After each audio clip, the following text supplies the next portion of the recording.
ओम सोनी जी। राधे राधे महाराज। महाराज जी, क्या भगवान अपने भक्त के लिए अपने नियम बदल देते हैं? जी जरूर बदल देते हैं।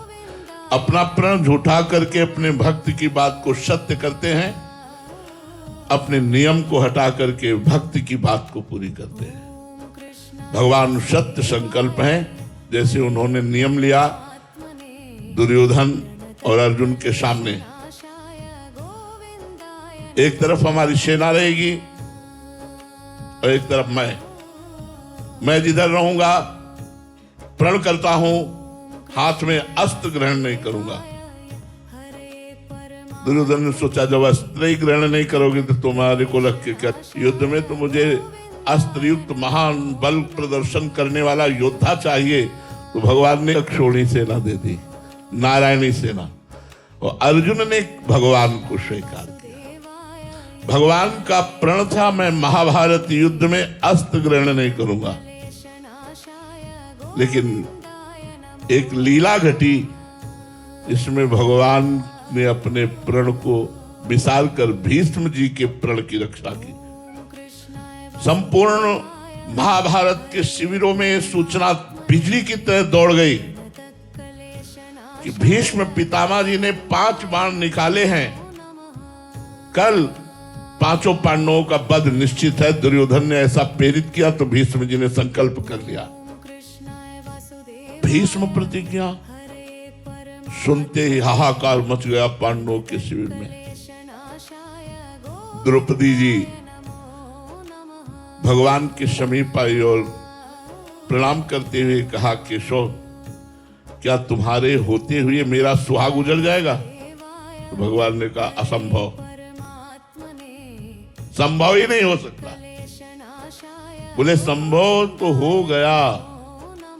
भीष्म प्रतिज्ञा प्रसिद्ध है और भीष्म जी ने प्रण किया है कि कल मैं अगर जीवित रहा तो 5 पांडवों में से मारूंगा इनको। तो भगवान ने कहा मारने योग्य ही नहीं रहेंगे। अगर उन्होंने ये बात कही है तो मारने योग्य ही नहीं रहेंगे, चलो मेरे साथ चलो। भगवान ने द्रौपदी की दासी की वेशभूषा धारण की। जब शिविर में पहुंचे तो महान वैष्णवाचार्य हैं भीष्म जी, तो द्रौपदी जी से कहा पादुका उतार, और पादुका लेकर अपने पीतांबर में से छुपा लिया।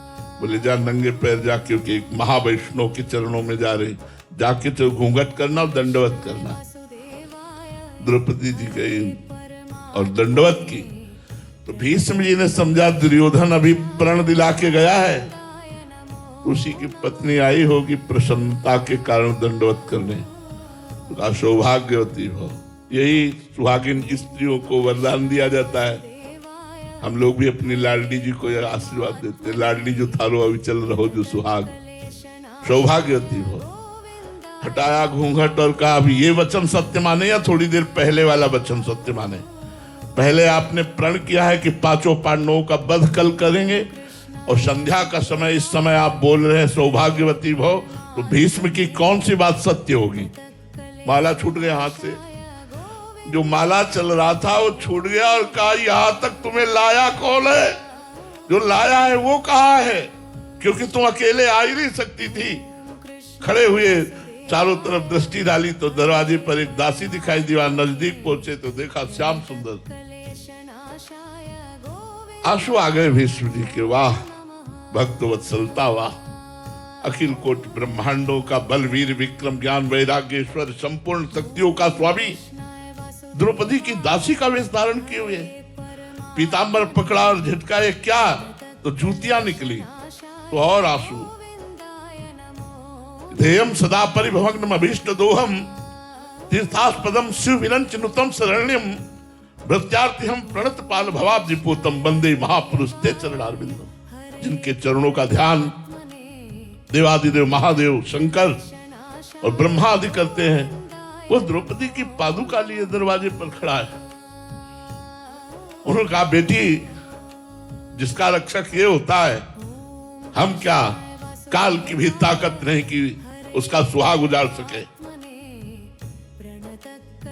भगवान की तरफ देखा और कहा मेरा प्रण भंग किया ना तो मैं गंगा पुत्र नहीं कहलाऊंगा यदि कल युद्ध में तुमसे तुम्हारा प्रण न तोड़वा दूं। तुमने प्रण किया है कि महाभारत में मैं अस्त्र नहीं ग्रहण करूंगा तो मैं गंगा पुत्र शांतनु पुत्र भीष्म नहीं कहलाऊंगा यदि तुमसे अस्त्र न ग्रहण करवा लूं।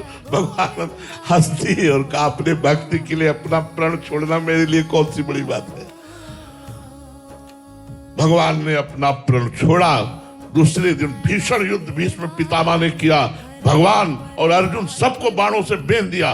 जब देखा कि अर्जुन के प्राणों पर आ गई, कूद पड़े रथ से और उठाया रथ का पहिया, भीष्म को मारने के लिए दौड़े।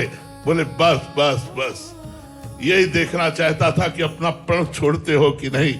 इतने में सामने शिखंडी को कर दिया गया। अस्त्र शस्त्र भीष्म जी ने रख दिए क्योंकि वो अंबा ही पूर्वजन्म की थी और अर्जुन ने मार करके बाणों की सैया पर लिटा दिया। ये बात अपने प्रण को भूलकर अपने भक्त की बात की रक्षा करना, अपने नियम को तोड़कर अपने भक्त के नियम को पूर्ण करना, ये भगवान का सहज उदार स्वभाव है। हमारे भगवान ऐसे भक्तों से प्यार करते हैं।